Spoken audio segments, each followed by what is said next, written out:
अस्सलाम वालेकुम, this is हमाशिक 2090। अब आज मैं आप लोगों के साथ एक बुक का रिव्यू करने जा रहा हूँ जिसका नाम दी साइकोलॉजी ऑफ मनी है, जिसके राइटर मॉर्गन हुजल हैं। और ये बुक 20 चैप्टर्स पर मुश्तमिल है। इसमें रियल लाइफ स्टोरीज इस तरह Ronald Read, Richard Fuscone, Bill Gates का जिक्र किया गया। बेसिकली इस बुक का जो मकसद है या किस चीज़ पे लिखी गई, अगर हम बात करें कि how we think, how we save और how we spend, this is all about this कि हम मनी अपनी लाइफ में क्या जो ऑब्वियसली बहुत एक ज़रूरी चीज़ है हर इंसान की ज़िंदगी में, उसको हर बंदा एक डिफरेंट मुख्तलिफ तरीके से इस्तेमाल करता।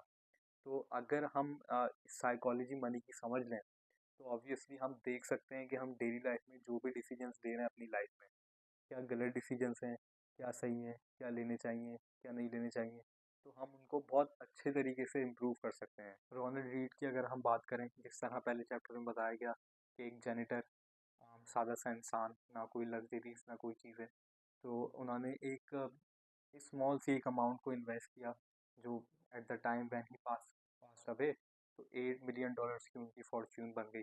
तो उससे ऑब्वियसली सीखने को ही मिलता है कि smart decisions and it's not कि आपको बड़ी एक इन्वेस्टमेंट चाहिए, आप स्मॉल से भी स्टार्ट कर सकते हैं। और आपने देखा उनकी एग्जांपल के स्मॉल उन्होंने एक इन्वेस्टमेंट की और $8 मिलियन की उनकी एक वक्त पे जाके जो है वो इतनी बड़ी एक अमाउंट बन गई। बिल गेट्स की सेकंड चैप्टर में बात की गई।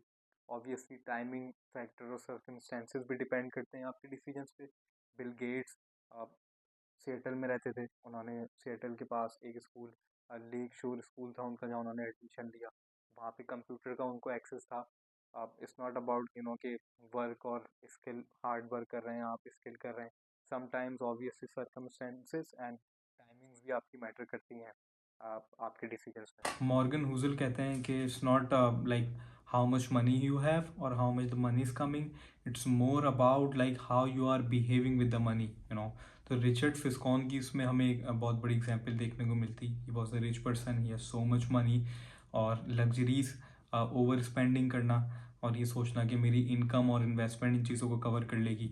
इन 2008 व्हेन क्राइसिस हिट्स, ऑब्वियसली बार बार डेब्ट में आ जाना, तो वो सर्वाइव नहीं कर सके और बैंक करप्ट हो गया। ये हमें जो चीज़ बताती है ऑब्वियसली ओवर कॉन्फिडेंट हो जाना डिसीजंस के साथ और लग्जरी की तरफ चले जाना, ये हमें बताता है किस तरह जो है वो उन्होंने obviously his behaviour, how his behaviour has affected him, ये इसमें बताया जा रहा। उजल हमें कंपाउंडिंग के बारे में बताते हैं, जिसमें उन्होंने एक एग्जांपल यूज़ की वॉरेन बफेट की। Obviously he was very rich and a biggest investor. कि इट्स नॉट कि उन्होंने एक बहुत अच्छी तरीके से इन्वेस्ट किया, अच्छे डिसीजंस लिए, but obviously like he started very early in his life investing, and उन्होंने टाइम दिया ऑब्वियसली इन्वेस्टमेंट को, by the passage of time फिर आपको एक अच्छा रिटर्न देखने को मिलता। तो कंपाउंडिंग का मतलब ही यही है कि you invest and you earn profit on that with the passage of time. तो हमें यही इससे मिलता है सीखने को कि obviously like start early, be patient, and like let the time do it for you. So what I love about Morgan Housel and this book Psychology of Money is like they have used real examples of like Bill Gates, Ronald Reid, and what we get is like is staying patient, is staying disciplined.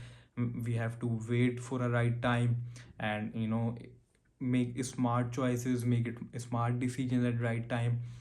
If we talk about Ronald Reid, कि Ronald read की अगर हम life के बारे में बात करें तो like that's great example to take. Like बिल्कुल ही सिंपल लाइफ उन्होंने गुजारी और एक स्मॉल अमाउंट उन्होंने इन्वेस्ट की और ही वेटेड फॉर लॉन्ग और एक अच्छी उनकी एक फॉर्च्यून बन गई।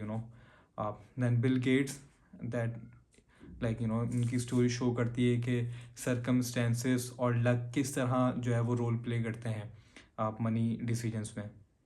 To sum up, again, like this book is not about like how to make money or something like this, but yes, in your personal life, in your personal finance, it teaches you like how the mindset and your behavior depends on your like personal finance.